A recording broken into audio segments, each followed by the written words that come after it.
आज हम इसीलिए इकट्ठा हुए हैं कि 22 तारीख को देश में ढोंग की बात की बजाय ढंग की बात हो। आज ढंग की बात यह है, लोगों के मतलब की बात यह है, पूरे देश के नागरिकों की बात यह है कि ईवीएम हटाए जाए और बैलेट पेपर से चुनाव कराए जाएं। इस पे सरकार मौन है और इस पे बल्कि सरकार के बुरे इरादों को डिफेंड करने के लिए इलेक्शन कमीशन अपना अभियान छेड़े हुए है। वो जनता से मिलना नहीं चाहता, अपोजिशन के लीडरों से मिलना नहीं चाहता। जो लोग ईवीएम हैक करके दिखा रहे हैं उनको बुलाना नहीं चाहता, उनकी बात सुनना नहीं चाहता। यानी जो लोग विरोध कर रहे हैं, जिनको ज्ञान है, उनको बुलाने की बजाय लोगों के सामने लिपापोती करने की कोशिश की जा रही है। ये अलोकतांत्रिक है, असंवैधानिक है। देश में आज सबसे बड़ा मुद्दा अगर कोई है वो एक ही मुद्दा है, एक एक नागरिक के, एक एक मतदाता के मतदान की कीमत और उसकी ट्रांसपेरेंसी और फ्री एंड फेयर इलेक्शन, और उसने जो अधिकार है उसके पास, उसका अधिकार सही यूज हो रहा है कि नहीं, उसकी गारंटी, उसको विश्वास कराने की गारंटी संविधान की है। तो संविधान के हिसाब से काम हो, ईवीएम हटाई जाए, इस पर श्वेत पत्र भी इमीडिएटली जारी किया जाए सरकार की तरफ से।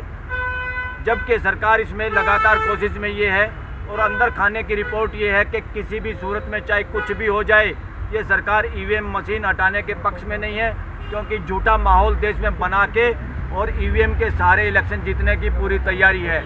ये पूरे देशवासियों को भी अब विश्वास हो गया, पूरा देशवासी इस बारे में जागरूक है।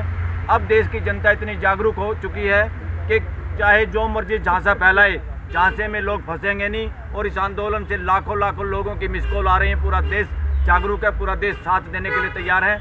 अब इस मौके पे ऑनरेबल सुप्रीम कोर्ट के सामने और उनको यहाँ इस प्रोग्राम के बारे में हम सभी जजेस को लेटर भेज के इसके बारे में बताएंगे कि या तो आप लोग इसमें सुओ मोटो एक्शन लें, क्योंकि ये देश का मसला है। सुओ मोटो एक्शन लेने की पावर है सुप्रीम कोर्ट की।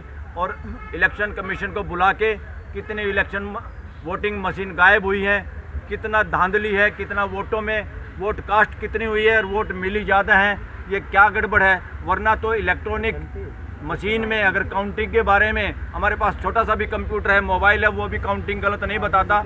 वोट डालने वाले कम और वोट बताने वाली मशीन ज़्यादा, तो इसका मतलब स्पष्ट है कि मशीनों में गड़बड़ हुई है और देश के साथ धोखा हुआ है। इसलिए सुप्रीम कोर्ट से ये निवेदन है कि कृपा करके आप संविधान को बचाने का काम करें, लोगों के फंडामेंटल राइट को बचाने का काम करें। अगर आप लोग भी इस वक्त आंख मूंदेंगे या आंख मूंदने का प्रयास होगा या दिखाई देगा देश की जनता को, तो देश की जनता को विश्वास सुप्रीम कोर्ट से भी कम हो जाएगा, जो कि पूरे देश के लिए घातक होगा।